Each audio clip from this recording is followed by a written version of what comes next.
Hello बच्चों, let's read the question. Specific activity of a radioisotope is given by dash or dash or dash. So first of all, इस question में जो हमारा की concept रहेगा उसे एक बारी हम डिस्कस कर लेते हैं. So here the key concept is all about specific activity. So specific activity क्या होती है हमारे पास, यानी इस क्वेश्चन में वो किस तरीके से यूज हो रही है, हम सब कुछ यहाँ पर डिस्कस करेंगे.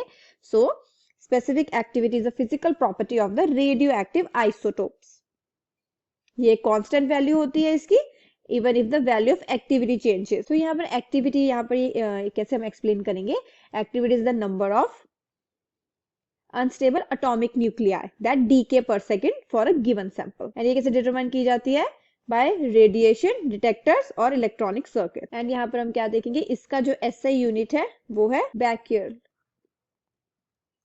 सो ये आ गया इसका SI यूनिट. तो जैसे कि मैंने बताया that specific activity is the activity of sample of radioactive material per unit mass. So यहाँ पर क्या बोला मैंने, that radioactive material per unit mass. And यहाँ पर अब हम देखेंगे कि इनका यहाँ पर फॉर्मूला क्या रहेगा एंड उसकी हेल्प से हम अपना आंसर यहाँ पर निकाल लेंगे. सो सबसे पहले हम यहाँ पर देखते हैं, फॉर्मूला यहाँ पर आ जाएगा A is equals to lambda into n. हमारे पास lambda क्या है, lambda है हमारे पास D के कांस्टेंट. एंड A हम रिप्रेजेंट कर रहे हैं हमारी एक्टिविटी को.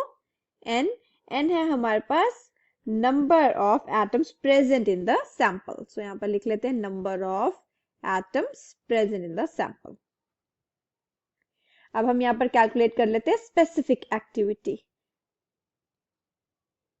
सो यहाँ पे जो स्पेसिफिक एक्टिविटी है हमारे पास वो किस चीज के बराबर आ जाएगी, that is lambda into N upon W. ये डब्ल्यू आ गया हमारे पास weight of the total sample. So ये आ गया हमारे पास वेट. आगे चलते हैं. सो अगर यहाँ पर हम नंबर ऑफ एटम्स ले लेते हैं एज 1 मोल. सो यहाँ पर हमने नंबर ऑफ एटम्स कितने ले लिए, अगर हमने 1 मोल ले लिए. सो यहाँ पर हमने क्या देखा कि वेट ऑफ द सैंपल किसके बराबर हो जाएगा, वेट ऑफ द सैंपल हो जाएगा हमारे बिल्कुल मोलर मास के बराबर. तो इसका मतलब अब जो हमारी स्पेसिफिक एक्टिविटी थी जिसको मैं ऐसे डिनोट करी थी वो क्या बन गई, that is lambda into n upon m. अब हम यहाँ पर देखते हैं when we substitute the values of Avogadro number and lambda. अब हम यहाँ पर सब्स्टिट्यूट करते हैं values Avogadro number and lambda की. सो यहाँ पर अगर हम उनकी वैल्यू लें, यहाँ हम ले लेते हैं लेमडा एंड यहाँ पर अब हम ले लेंगे हमारा एवोगैड्रोस नंबर जो कि है 6.022 into 10 to the power of 23. So put कर लेते हैं अब हम यहाँ पर. सो यहाँ पर हमारा क्या आ जाएगा, that is delta into 6.022 into 10 to the power of 23 upon A. तो ये हमने कैलकुलेट कर लिया हमारी n. Here is V grams and ये आ जाएगा ग्राम्स पर मोल. तो क्वेश्चन पूछा गया है that specific radioactivity of radioisotope is given by, सबसे पहले तो आ जाएगा हमारे पास first this one, the second one is this and the third one is this. मतलब कि ये आ गई यहाँ पर हमारे पास इक्वेशन 1, ये है हमारे पास 2 एंड ये है हमारे पास यहाँ पर 3. सो अगर हमारे आंसर्स देखें तो यहाँ पर है हमारे, यहाँ पर आ जाएगी हमारी इक्वेशन 1, यहाँ पर आ जाएगी हमारी इक्वेशन नंबर 2 एंड यहाँ पर आ जाएगी हमारी इक्वेशन नंबर 3.